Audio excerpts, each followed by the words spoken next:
चाहिँ किन त्यो विषयलाई म्यानिपुलेट गर्न खोज्या त? भारत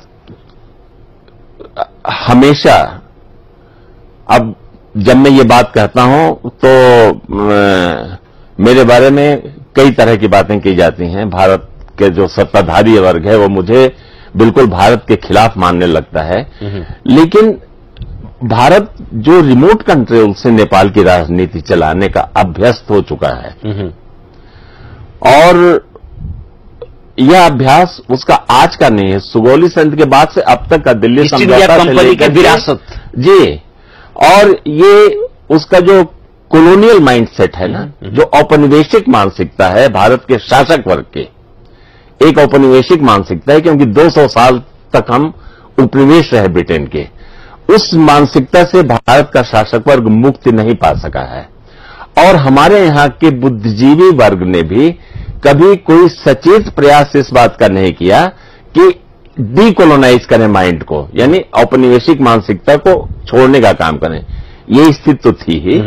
1990 में ग्लोबलाइजेशन के बाद हमारा पुनर्उपनिवेशीकरण हो गया, यानी रिकोलोनाइजेशन हो गया। तो एक तो करायला नवउदारवाद नीम चढ़ा, हाँ, नवउदारवाद आने के बाद से तो स्थिति बहुत खराब है। इसकी वजह से हमारा शासक वर्ग जो है तमाम देशों की संप्रभुता के प्रति बहुत असंवेदनशील रवैया अख्तियार करता है। आप देखेंगे भारत के जितने पड़ोसी देश हैं वो मानता है कि छोटा देश है तो छोटी संप्रभुता है, उसकी अगर इकोनॉमिक स्टेटस कम है तो संप्रभुता भी कम है, जबकि संप्रभुता छोटी या बड़ी नहीं होती है।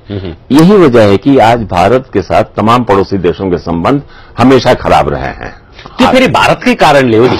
पाकिस्तानसँग त पहिले अलग थलग भयो, एउटा सन्दर्भ होला, बंगलादेशलाई उसैले टुक्रायो, सिक्किमको संप्रभुता स्वीकार्न सकेन, इमर्जेन्सी लगाएर 1975 मा त्यसलाई पनि विलय गराइदियो। नेपाललाई पनि त्यही बफर जोनको रूपमा हेर्छ भनेर भनिन्छ। भुटानको परराष्ट्र र सुरक्षा नीति उसै भारतले आफै हेर्छ। तमिल टाइगर्सका नाममा त्यहाँ वितण्डा मचायो, के अरे प्रधानमन्त्रीले ज्यान समेत गुमाउनु पर्यो राजीव गान्धीले। तपाईँ तो जो आपने सवाल किया उसका जवाब आपने खुद दे दिया। मधेश को एक वीक लिंक मानता है इंडिया नेपाल को डिस्टर्ब करने के लिए, इसलिए मधेसी जनता के आंदोलन के प्रति पूरी सद्भावना रखने के साथ ही मैं मधेसी जनता के नेताओं से कहता हूं कि वो अपने आंदोलन को देखें और अपनी जनता पर भरोसा करें, न कि भारत पर। अब नाकाबंदी की बात आपने की, आपने संदर्भ वहां से शुरू किया था। देखिए 20 सितंबर को यहां पर संविधान लागू हुआ, ठीक है, आपकी नेपाली तारीख जो 20 सितंबर को संविधान लागू हुआ, उससे 2 दिन पहले हमारे विदेश सचिव जयशंकर आकर के मना कर गए थे कि संविधान न लागू। वो एक उस कहानी को नेपाल की सारी जनता जानती है। 20 सितंबर को भारत सरकार की इच्छा के विपरीत संविधान लागू हुआ। उसके नेक्स्ट डे 21 सितंबर को यहां जो राजदूत हैं रंजीत रे, वो दिल्ली गए, ठीक है।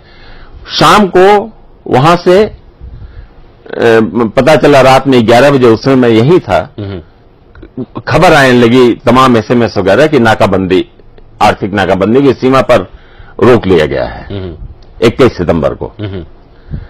22 सितंबर को आप अखबार उठा करके सारे देखिए, 22 सितंबर को राजविराज में मधेसी नेताओं की बैठक हुई है, ठीक है। भनेको त्यो भारतले अथवा राजदूतले कोअर्डिनेशन गरेरै गराएको। हाँ, पहले नाकाबंदी हुई है, 22 तारीख को राजविराज में इन लोगों की बैठक हुई है और 23 तारीख से ये लोग रक्सौल बॉर्डर पर बैठे हैं, वीरगंज रक्सौल बॉर्डर पर।